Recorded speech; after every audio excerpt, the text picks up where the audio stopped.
Est-ce que tu as déjà mangé un repas et juste après tu te sens lourd, brumeux, comme si ton cerveau voulait plus fonctionner?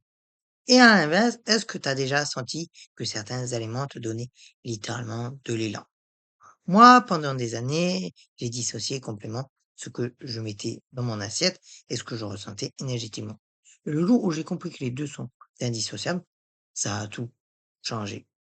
Aujourd'hui, je partage ce que je mange vraiment, plutôt je te partage vraiment ce que je mange pour maintenir une haute fréquence vibratoire. Sans bullshit, sans régime miracle, juste ce qui marche pour moi en accord avec ma pratique énergétique. Reste bien jusqu'à la fin, parce qu'à la fin, je te donne les 3 combinaisons alimentaires que j'utilise avant mes séances de soins. Et ça, tu trouves ça nulle part ailleurs. Avant d'aller dans le concret, il faut qu'on pose une base. Parce que si tu comprends pourquoi, tu n'auras plus jamais envie de manger n'importe quoi. Tout est vibration, littéralement. Tes cellules vivent, tes pensées vivent et les aliments vivent aussi. Il y a même des chercheurs qui ont mesuré la fréquence électromagnétique des aliments. Et l'écart entre un légume cru, fraîchement cuit, et une barquette, de plats industriels chauffés au micro est hallucinant. Un aliment vivant, plein de soleil, d'eau, de terre, il porte encore cette information. Et quand tu l'ingères, tu intègres aussi cette information à ton système.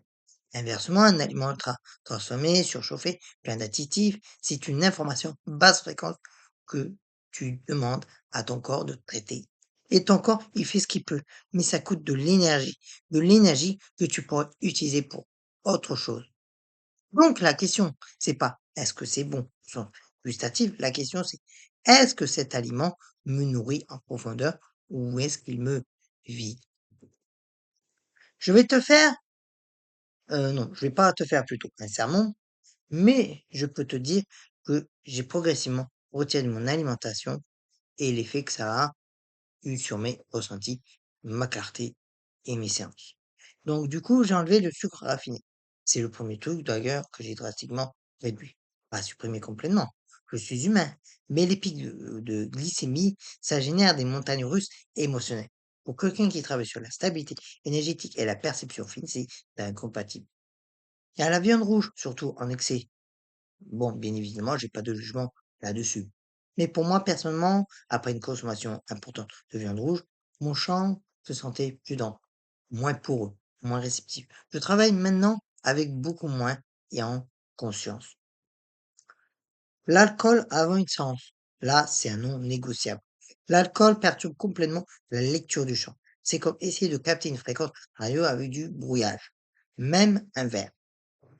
Il y a les aliments ultra transformés au quotidien. Ben ça m'arrive encore en dépannage. Mais j'ai appris à reconnaître le brouillard post-junk food. Tu connais, c'est cette association où tu es là, mais pas vraiment là. Eh bien, c'est ça. Bon, passons au positif. Voici ce que j'ai intégré et pourquoi. Les aliments verts à feuilles, donc épinards, roquettes, mâches, blettes, tous les matins ou presque, j'en incorpore quelque part. C'est riche en chlorophylle. Et la chlorophylle, pardon, a une structure moléculaire très proche de l'hémoglobine. C'est littéralement de la lumière transformée. Je trouve ça très beau. Il y a aussi les graines germées, pardon. Pas les graines germées. Ça, c'est un truc simple et pas cher que j'ai commencé à faire moi-même. Les graines germées sont au pic de leur vitalité. C'est de la vie condensée. Sur mes salades, dans mes smoothies, c'est un boost de vitalité. Yeah. Et je l'ai mis même dans mes yaourts quand je les fruits à haute teneur en eau. Pastèques, concombres, melons, agrumes, l'hydratation cellulaire, c'est un facteur énergétique sous-estimé. Quand tes cellules sont bien hydratées, la conductivité de ton corps est meilleure. Et dans le travail énergétique, ça compte. Il y a aussi les oléagineux, amandes, noix, noix de cajou. Une petite poignée le matin, les acides gras essentiels nourrissent le système nerveux. Et le système nerveux, c'est ton antenne. Les épices et les plantes. Curcuma avec du poivre noir, gingembre frit, romarin, thym. Ces plantes ont des propriétés énergétiques reconnues depuis des millénaires dans de nombreuses traditions. Et au-delà du symbolique, elles ont des effets anti-inflammatoires documentés. Corps sain, champ sain. L'eau de qualité. Je filtre mon eau et le matin, je bois un grand verre d'eau avec du citron pressé, parfois avec un peu de chlorure de magnésium. C'est mon rituel de démarrage avant tout et avant le café.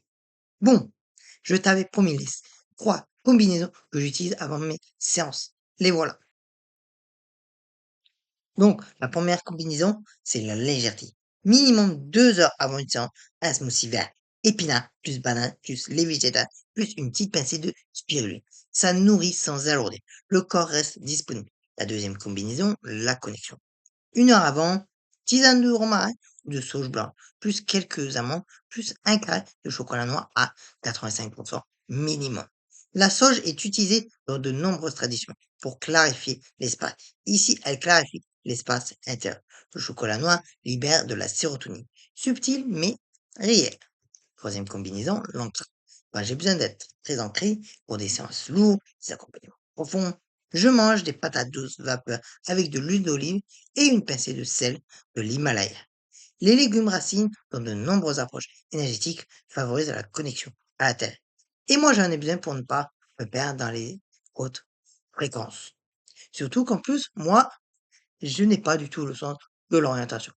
Donc, j'ai vraiment besoin d'une boussole, même si c'est que dans la caboche. Voilà, je voulais pas faire de cours de diététique vu que ce n'est pas mon rayon de prédilection, c'est pas mon domaine. Je voulais juste te montrer que nourrir son corps, c'est aussi nourrir son champ énergétique et que c'est vraiment pas 2 démarches séparées. C'est vraiment une seule et même intention. T'as pas besoin de tout changer du jour au lendemain. Commence par un truc, un seul.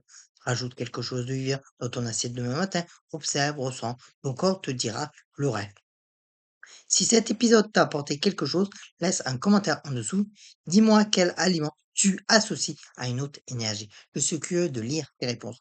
Abonne-toi si ce n'est pas encore fait et active la cloche. J'ai encore beaucoup de choses à partager avec toi sur l'énergie, le corps et la conscience. Prends soin de toi. À très vite.